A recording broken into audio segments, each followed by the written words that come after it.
What's cracking with you people? Anansi here and welcome back to Ninja Gaiden Sigma. In the last one, we finished the gauntlet, we finished doing a boss gauntlet where we defeated, I forget what his name is, they tell you in the sequel, and I'm not gonna lie, I completely forget. But we defeated I guess the Lord of the Fiends for this game, and we got the Demon Deity of Destruction, one of the sculptures that portray the 5 great deities. This one depicts the demon. And in between parts, I did a little bit of farming. And by a little bit of farming, I mean a lot of farming. For instance, I got up to 40,000 and I was able to upgrade the wooden sword into the unlabored flawlessness. So here's how the unlabored flawlessness works, and keep in mind, I have actually never unlocked this weapon before, and I don't really know how to put this. I don't really know how to properly make effective use of it, but the unlabored flawlessness is unique in that it has an infinite 2-hit combo. If you do this and just keep hitting it over and over, you can basically stun lock most enemies, but it's gotta be a one-on-one. It has an Azuna drop, and that's about it as far as I've been able to experiment with off screen. I also did a bit of I also found a very good farming spot. It actually involves some piranhas. So if you remember, and honestly, I should have recorded this. If I hadn't think about it, I would have recorded it, but I wasn't thinking. If you remember when we first reached the area concerning the Vigoor Palace Core, I had to go past it to receive a key from a dying Black Spider member at the top of the that long staircase that was locked when we first got there. Before you get to that door, you get assaulted by ghost piranhas. Well, I discovered that there is a way to actually deal with the ghost piranhas without getting hit, at least getting hit too frequently. Now, I'm going to try to demonstrate it here, but it's going to be a bit difficult because it's not quite the same setup. So what you do is you want to attack one group of piranhas, and here, I'll just show you.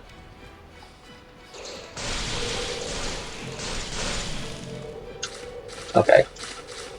Well, I can still show it off. Get off of me. Okay.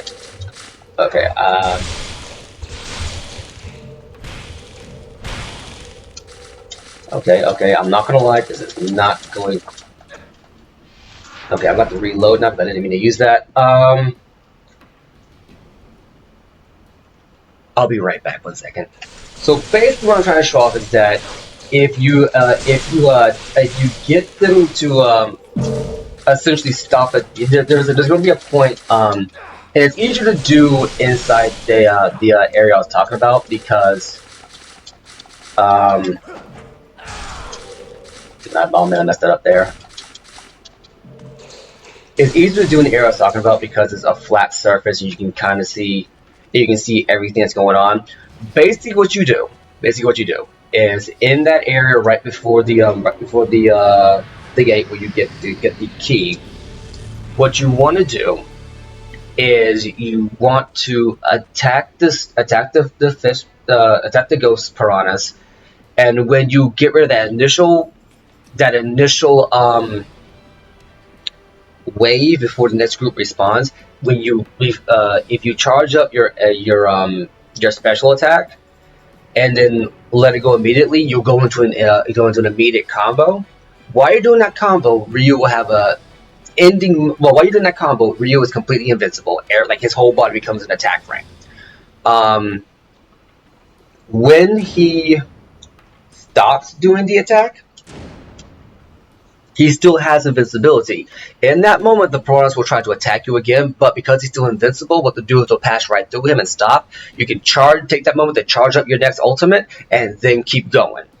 If you do that enough times, you can get like 4,000 to 5,000 essence gems, and you can go straight down that staircase, straight through that door, and straight up the plaza to Muramasa's shop in the main city, where Muramasa actually is, not just one of his statues, and you can max out your stuff right there.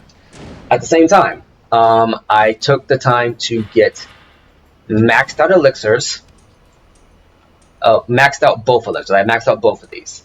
I used one of the remaining great double elixirs that we didn't pick up. I think it's like 2. I used one of them, so I restocked on that, and I got 3 talismans of rebirth. That's a max. You only have 3. You're going to need all the healing options you can get for this next part coming up. Trust me on this. I'll show you an easy way to. Well, if I don't beat it without needing to use it, I'll show you an easy way to deal with it. But this is how you deal with these upcoming parts. Now then, without further ado.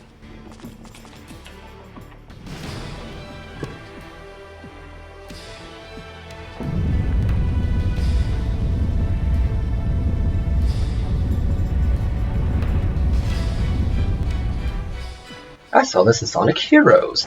But yeah, so, Phantom Staircase. Guess we just climb a stairway to heaven. Not gonna lie, this is not what I was expecting. Bones and teeth and stuff.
The platform can move. Okay, guess we know where DMC4 got his boss from. So you want to be careful with this, because what's going to happen is that you really don't want to use. Oh, I forgot to prepare one last thing. I forgot to do this one last thing. We're gonna go to armlets. No, enhancements. Equip your holy gauntlet. Oh no, wait, not a holy gauntlet. No, that's not it.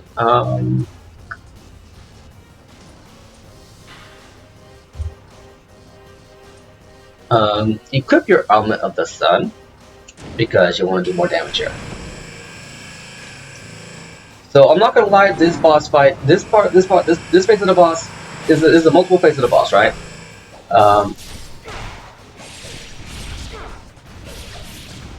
This is probably the easiest part. You want to strike it in its very well endowed chest.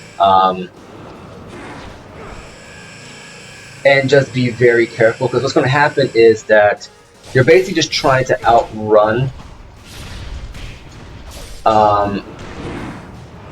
basically trying to outrun the lasers and not get hit by them, because they do a decent amount of damage, but you just want to try to avoid getting hit by them as much as possible.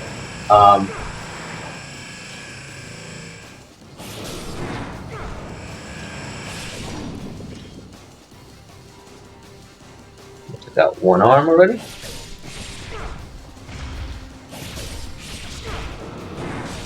But you just want to avoid get hit by the lasers as possible. They do a lot of damage.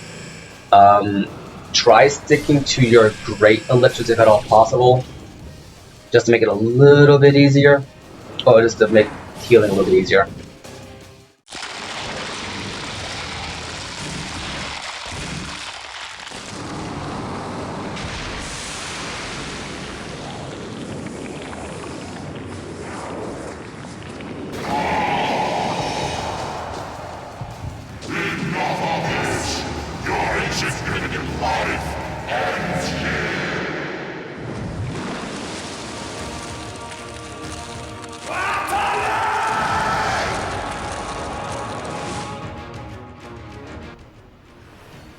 Yeah, I have no idea what he said.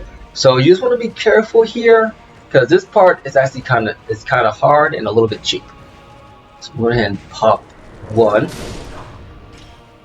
healing.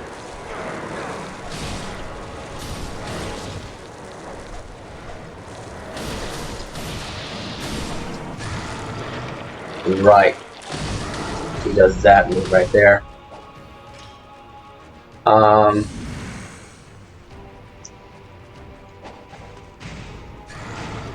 You basically want to try to avoid the main skull whenever he attacks, and then counter attack from there.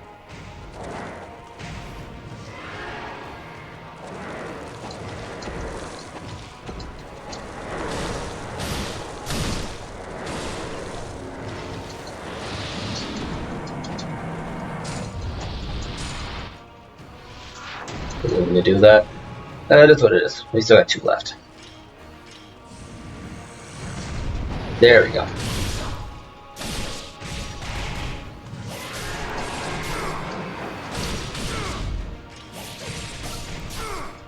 I don't think it really matters what weapon you use as long as you're doing damage to him.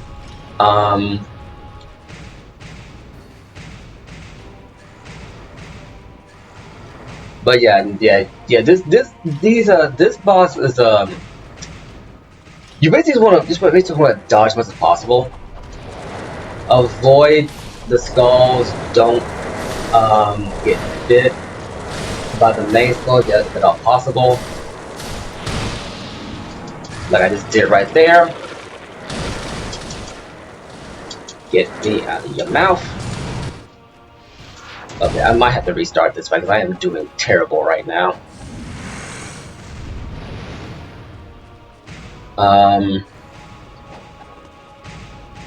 Yeah, if the push comes to shove, I'll restart this fight because I am doing terrible right now. You actually don't want to use a lot of your healing items inside this fight, because this is a very, very, very long gauntlet. And if you remember in the last episode, I told you, whatever you do, make sure that you save your healing items. Well, that's because there are no more restocks after this. Wherever you are is wherever you are.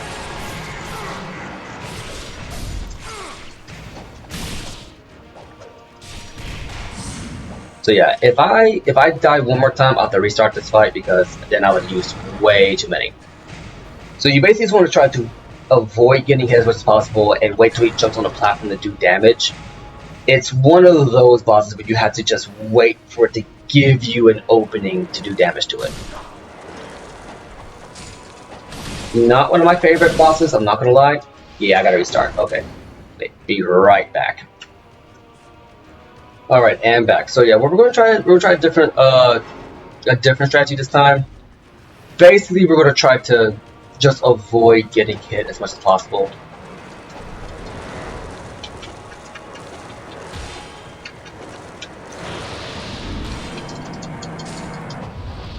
Okay, gotta be careful about the that's okay. It's okay, just testing it. Okay, so you're pretty much locked in. You have to worry about that. I guess when he's coming towards you, you just kind of jump out the way, and you can block the skulls. What I think is what you're meant to do, or maybe use your maybe use your flails. I'm gonna try using the flails this time. I'll admit I've only done this. I did this boss once, but it's like it was a toughie. Not gonna lie, it was a tough one.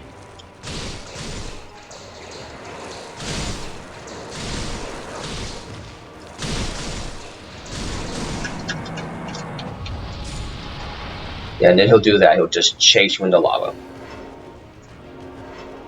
which I'll admit gets on my nerves. But come on, jump on the platform. You know you want to. This is kind of like my problem with it. I think you do minimal damage to it if you are attacking the skulls as they're flying at you.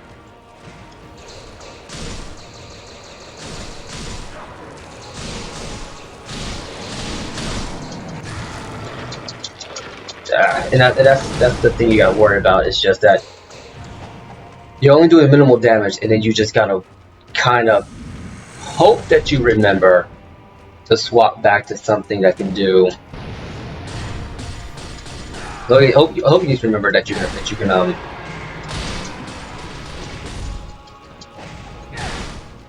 yeah, just kind of remember, just try to remember that you got a lot more options. Not really options, but you gotta remember to pay attention for when the bigger skull comes at you, because that's the part that's really gonna hurt you. It's just that big skull coming at you, because you'll just be so focused on trying not to get hit by the smaller skulls that when the big skull comes around, you're just like,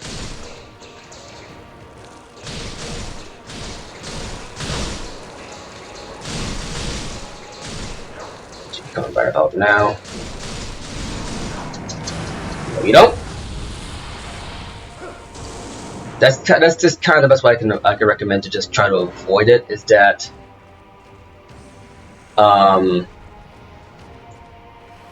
when you see the skull coming at you, just use one of your nimpos, one of your magics, and just try to use the iframes to avoid getting hit.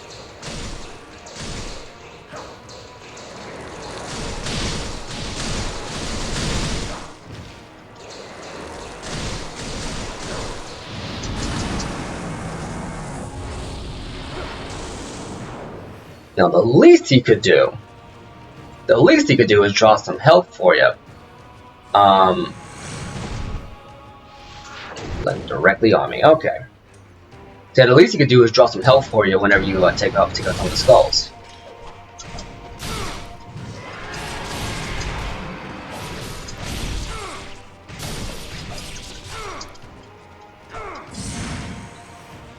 But no, he's not that nice to you. So I'll just switch to my greater elixirs here and just try to tank the rest of the damage.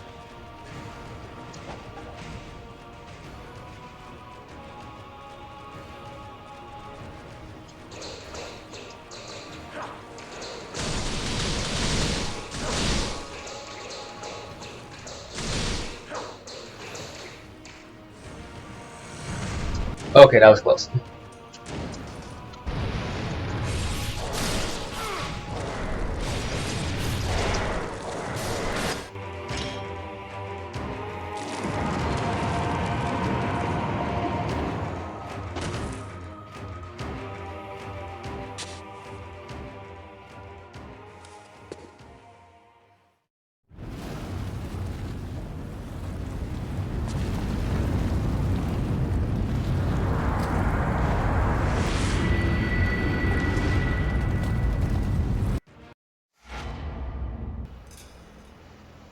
And that's the end of chapter 18.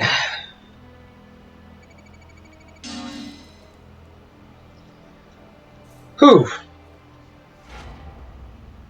Not gonna lie, those last two bosses were a little bit tough, but only because they're just kind of weird. I mean, we had one boss that was basically the final boss from the first Devil May Cry, which is kind of awkward. And the second one, unless there's a way around it I don't know about, You're essentially just waiting on that platform for the boss to jump onto the main platform to do so you can do real damage. In the meantime, you just kind of have to flail your way, literally, through the onslaught of skulls that he flings at you, and then you just got to be mindful of the main skull coming to get you. As long as you remember that main skull comes at you and you have a way to avoid it, I can never really avoid it without jumping in the lava, so I have to use my my magic skills to use the invincibility frames from it. You should be fine. You should be fine. Anyway, what rank did we get? Probably not a big one. 2 hours and 9 minutes?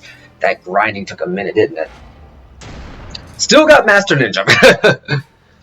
And with that, we're going to call it a part. I've been Anansi, you've been awesome, and join the next one when we finish our journey with Ninja Gaiden Sigma.